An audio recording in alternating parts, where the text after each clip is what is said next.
Hey everybody, mel0n here. Welcome back to another mousepad review video. Today I'm super excited. We are talking about the IKEA LÅNESPELARE, whatever. The IKEA PAD V2. Now, this is an updated design of the IKEA PAD V1, which I've again been very happy about if you watch my review video. And that one is basically one of the best mousepads you can get in the budget area of the market right now. They released another one with a different coating. I've been using this mousepad for about, I would probably say, a month now, full straight, and they somehow managed to make it better. I don't know what IKEA is feeding these designers, man, but they gotta keep doing it. You know what it is? It's the Swedish meatballs. I gotta get some of those Swedish meatballs.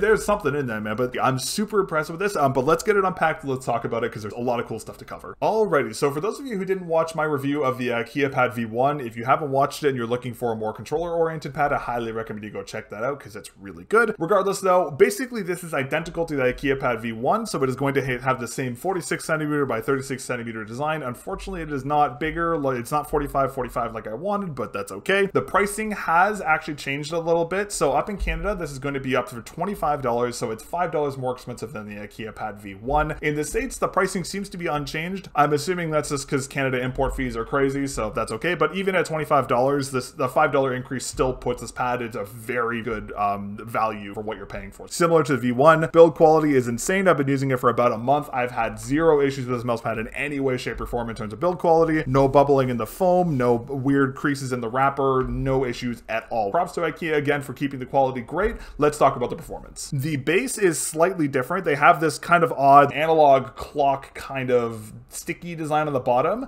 Regardless though, it doesn't move at all. I've had no issues with this pad slipping during use or anything like that. One of the kind of weird things about the IKEA PAD V1 is that the edges, the way that the pad was cut, kind of frayed a little bit. However, now that there's this plastic coating on the top, the edges have not frayed at all. Even when I'm using my arm sleeve, I've had no issues with that, which is great to see. The surface is almost like a, I don't know what to call it. I reached out to IKEA and trying to have them to explain what the differences was, and they couldn't really tell me too much information about it. So I'm going to assume this is like a vinyl stitched version of the V1 pad. Basically, it's the same. It feels the same. Like the actual texture is the same. It's just faster because of the vinyl on top. The pad is still a little hard. Again, it's using the same base as the IKEA PAD V1, so it's still kind of in that medium to hard range. So again, you won't have any issues with like trying to fight the mouse pad to move your mouse. If it sinks in, there's going to be zero problems with that. One downside to the new design is, unfortunately, because the pad is plastic on the top of it, cat hair, while it doesn't stick in the pad like it did with the V1, the cat hair still will heavily affect your glide just because it's harder now. So if you run over a crumb or a weird piece of dust or a cat hair,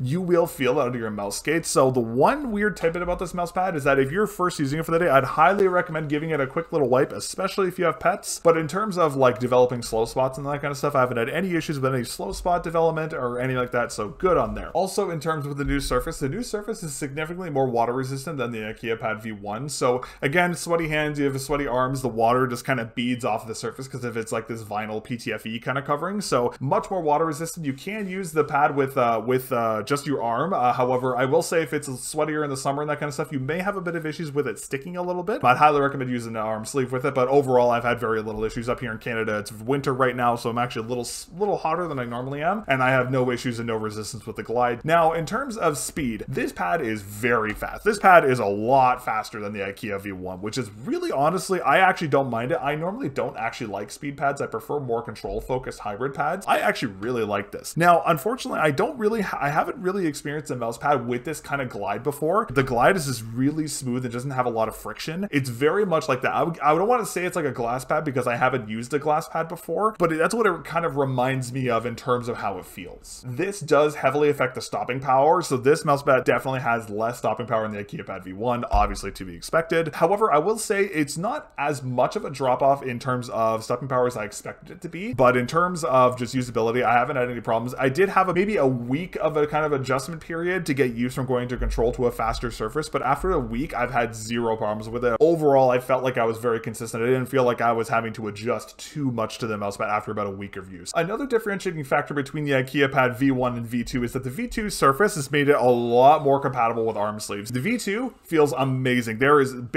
similar to how the mouse is, there's very little friction, so movements are very smooth and consistent. The V1's edging kind of fought the arm sleeve just a little bit when you're using it, but the V2 doesn't have that problem at all. You can go up and down very easily. So if you're palming or claw gripping your mouse and you're going up and down, you'll have very little friction. Similarly, mouse cables don't stick to the pad at all. There's very little friction and resistance there, so you won't have any issues fighting like paracords getting stuck to the mouse pad at all. Now, in terms of cons, there really aren't any. The only things I have is, again, this is very much a me problem. Since I have 2 cats, I have to do this a lot because there's cat hair everywhere. So that is the one kind of annoying thing. It is also kind of annoying when you're playing in a game and you find like a weird crumb just kind of stuck in the texture. You run over and you feel through your mouse gates. The only other thing is, exactly as I said with the IKEA Pad V1, the size is just a little bit too small. The 44 centimeters wide is fine, but the 36 centimeter height is just a little too short for some games. Again, like Apex, Overwatch, Quake even, you do have an issue where sometimes you'll go to track down and you'll run off the mouse pad a little bit, which is kind of annoying. I would love to see a 45 by 45 design. That would be like the perfect size, but that is like my only little tidbit I would say about the mouse pad. That is pretty much all I have to say about the IKEA Pad V2. Now, in hindsight, I'm realizing that I think I probably should change the naming. So I think the IKEA Pad V1 should be called the IKEA Pad Control, and the IKEA Pad V2, which is this one here, should be called the IKEA Pad Speed. And also that prevents me from having to try to pronounce LÅNESPELARE because I just can't do it. I keep pronouncing it wrong. So that would save me a lot of time. Again, the only tidbit is I wish it was a little bigger, but again, that's a very small niche. Again, with how cheap it is, there's literally no reason not to try this pad out. If you tried the IKEA Pad V1, it was a little too slow for you, you want something more speed oriented, or you want a budget speed oriented mouse pad, I highly recommend the IKEA Pad V2. I give it my melon seed of approval. You cannot go wrong with this mouse pad. Again, for the price, it's crazy. I appreciate you guys watching. Thank you so much. If you didn't catch my review of the IKEA Pad V1, you can go ahead and check that out